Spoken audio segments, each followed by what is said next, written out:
జై సీతారాం. నేను దశకం 15లో కపిలర్ మేర్కొండ ఏమనేరన్సి సూత ఏలావదు శ్లోకాలు చూసా ఉంటే దీననే భాగవతంలో జంతు స్తుతి అని చెప్పి మనం అనుభవించవచ్చు.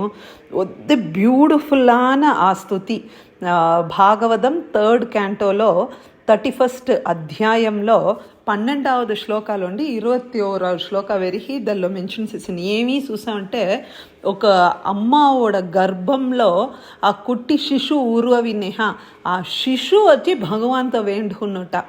శిశువు చెప్పిన, హే కృష్ణ, నన్ను ఇప్పుడే నీతో ఎనచ్చో. అమ్మ గర్భంలో ఉండేప్పుడు ఆ మలం విసర్జనం అన్నీ చేసేది నేనే దల్లో ఒలండుండా. దాని అడుతు జననం ఎత్తినవెనహ ఆ సంసారంలో ఉండే తున్భం నన్నించి తాళందే వల్లవదు. దాని నుంచి హే కృష్ణ, హే భగవన్న, ఇప్పుడే నన్ను ఎత్తో అని చెప్పి ఆ జంతు చెప్పేదాన్న మన అక్కడ సురాచు. దాననే ఈ శ్లోకాలో మెన్షన్ చేసిండారు భట్టత్రి. యువతి జఠర కిన్నహ. యువతి అంటే ఒక యంగ్ లేడీయోడ గర్భంలో తరచు అఖాండే జాతబోధ అపి.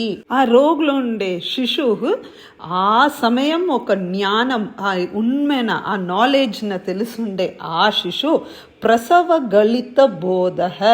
ప్రసవం అవేప్పుడు the moment it is born అన్నీ మరిసిపోయి పీఢ్యా బాల్యం ఉల్లంఘ్య ఆ పిల్లలప్పుడు ఎన్నో వహయాన తున్బంన సంధించారు. తున్బం ఏం తున్బం అంటే అన్నింద చిన్న శిశువు ఉండేప్పుడు ఏమవుతుంది, అది తనోడ మలం మూత్రం విసర్జనం చేసాలను తనకు తానే వల్ల దల్లోనే ఒళ్ళండు ఉంది. దానిపో అడుతు వలరంగా తన నుంచి ఏం వల్ల ఉండ అన్ని పేరెంట్స్నే నంబు ఉంది ఆ శిశువు. அடுத்தது தாருண்யகாலே புனஃப் அப்பி. తిరిగి తన్నోడ యూత్ ఆ ఇళమైలయావంతి ముహ్యతి ఏవ బత. ఈ లౌకిక విషయాల్లోనే మైంగిపోయి దల్లోనే ఉలండ్ కడేశ్వరి దల్లోనే సిక్ తవిచిత్నాడు ఒక హ్యూమన్ బీయింగ్ అనేదే ఇక్కడ కపిలత నోరితిత్వం దేవహూత్యై న్యగాదీహి.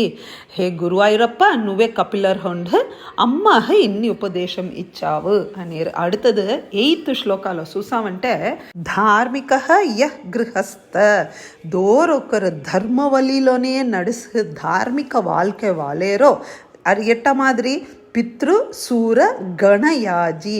తన పితృ కార్యముని దైవిక కార్యమవుని అన్ని నా కరెక్ట్ దోరొకరు చేసారో సహ చ అటువంటి వాండు దక్షిణాద్యోపగామి. దక్షిణ మార్గంలో వాండొచ్చి ఆడంజన. ఏం ఆడంజన? కాలే నిపతతి.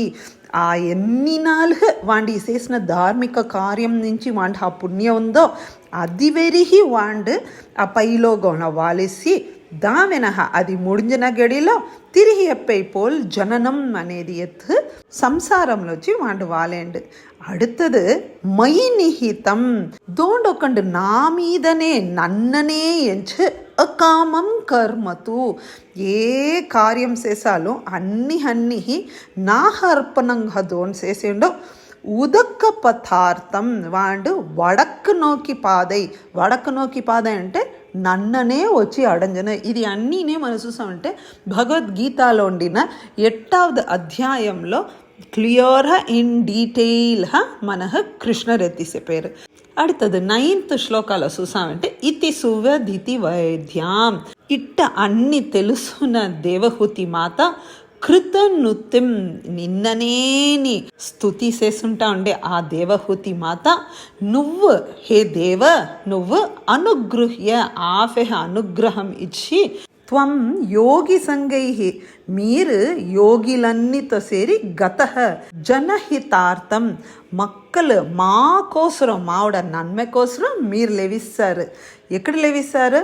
ప్రాంగ్ ఉదీచ్యాం నార్త్ ఈస్ట్ డైరెక్షన్లో పోయి వర్తసే. వర్తసే అంటే ఇప్పుడుని మీరు ఉండారు.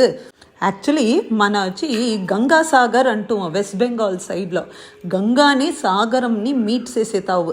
ఆ తావులో నేటిని కపిలర్ అక్కడ ఉండట. అతను ఆశ్రమం అక్కడ ఉంది. భగవాన్ అక్కనే వసించేట ఐతిహ్యం ఉంది. దేవహూతి మాతానో విమలమతి అసౌ భక్తి యోగేన ముక్త. దేవహూతి మాత ఒక ప్యూర్ మైండ్తో ఆ భక్తి యోగం మూలంగా ముక్తి అనేది ఆఫే తవలిసింది. అనే దాంతో ఈ కపిల ఉపదేశం ముడించుతుంది.